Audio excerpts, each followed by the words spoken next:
My name is Prince Osaya Boaje. I'm a fifth-year computer science PhD student at the University of Utah.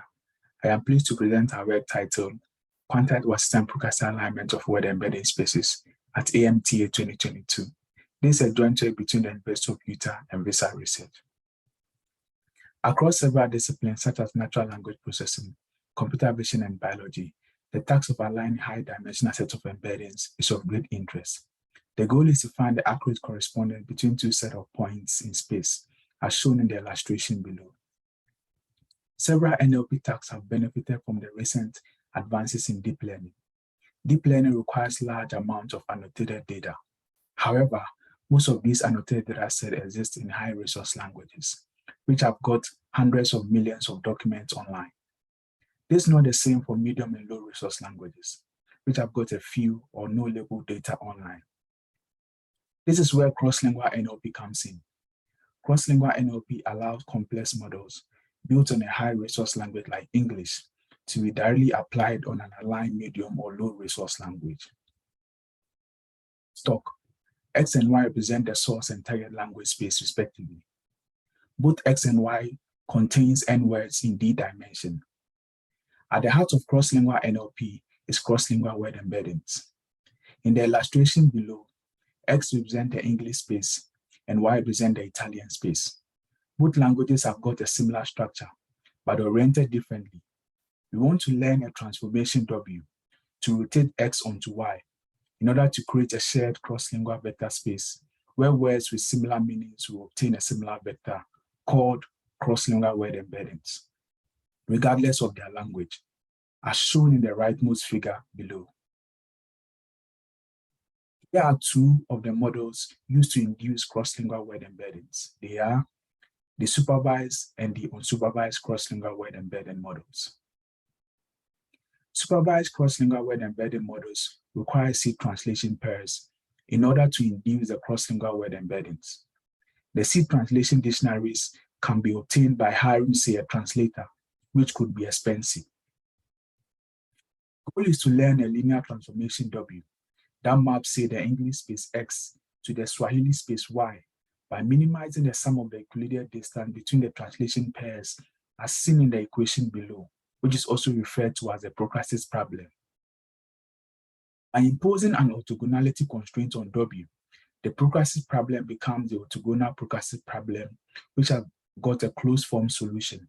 So the linear transformation we want to learn is just the matrix multiplication of U and V transpose, which can be obtained from the singular value decomposition of X transpose Y.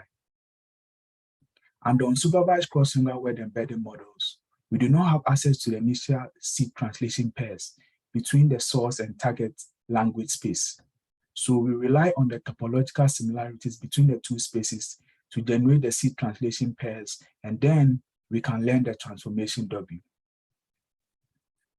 Of framing the unsupervised alignment task is to pose it as a Wasserstein Procrustes problem that aims to jointly estimate the permutation matrix P and the orthogonal matrix W by solving equation 2. We generate the seed translation pairs through P. The permutation matrix provides a one-to-one correspondence between the source and target space. Let us consider this 5x5 permutation matrix in this figure. The row corresponds to words from the English space, and the column corresponds to words from the Italian space. 1 and uno form a translation pair, since the highest probability score on the 1 row and the uno column matches. We follow the same approach to obtain the other translation pairs from P. In our work, we focus on the Wasserstein Procrustes problem and how we can efficiently estimate the permutation matrix through optimal transport. We can think of optimal transport as a geometric framework that is used to determine an optimal transport plan for moving probability mass between probability distributions with the cheapest cost. As we already know from the Wasserstein Procrustes problem in the equation above, we have two unknown, that's P and W, that we want to solve for.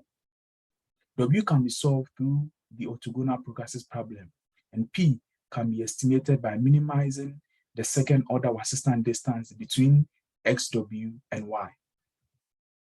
The second order Wasserstein distance is the standard optimal transport problem. It can be solved using a linear programming solver, which has got a cubic computational cost, or with a synchron algorithm, which has got a quadratic computational cost. The drawback of these empirical OT solvers is that for a larger input size, it becomes slow and computationally expensive to compute the OT distance exactly, leading to a poor approximating quality of the permutation matrix P, and subsequently a less robust learn transfer function W. A scalable approach would be to randomly draw a few K samples from the source and target language space to estimate the permutation matrix. However, this approach, or this approximating approach, poses two main challenges. The first challenge is sampling complexity, or sampling efficiency.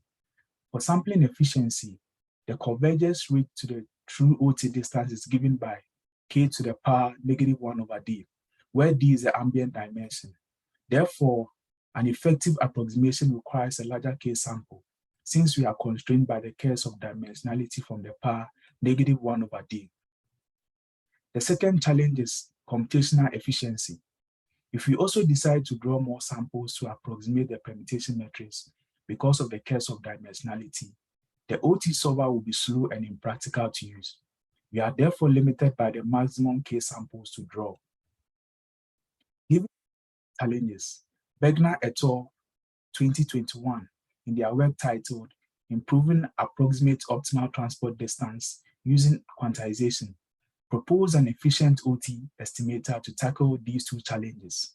Instead of randomly sampling the K points, they quantize the source and target space with K-means ++ to select the K-weighted centers as input to the OT solver. This quantization step yields an improvement in the convergence rate by K to the power -alpha in the best case, and K to the power -alpha in the worst case, where alpha is 1/d. Motivated by this, we propose a new unsupervised cross-lingual word embedding model called Quantized Wasserstein Procrustes, QWP for short, that relies on a quantization step to pre-process the source and target language space to obtain the optimal K-point compression or summary as input to the OT solver. Now, let us take a look at what QWP algorithm does in detail. First of all, we oversample keywords from the source and target language space using the corset size M. We set M to be K² log K.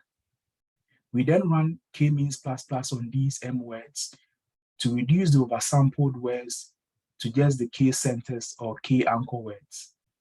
Next, we reweight the K centers proportionally to the number of samples in the Voronoi cell. These K-weighted centers are then used as input to the OT solver to estimate the permutation matrix P. We then generate the translation pairs from P, and then we learn the transformation W using gradient descent and Procrustes. In a visual sense, this is what QWP does. Each dot is a word in the English and tree space. The red points are the K-weighted centers. Each edge connecting two red points are accurate translation pairs generated from the permutation matrix.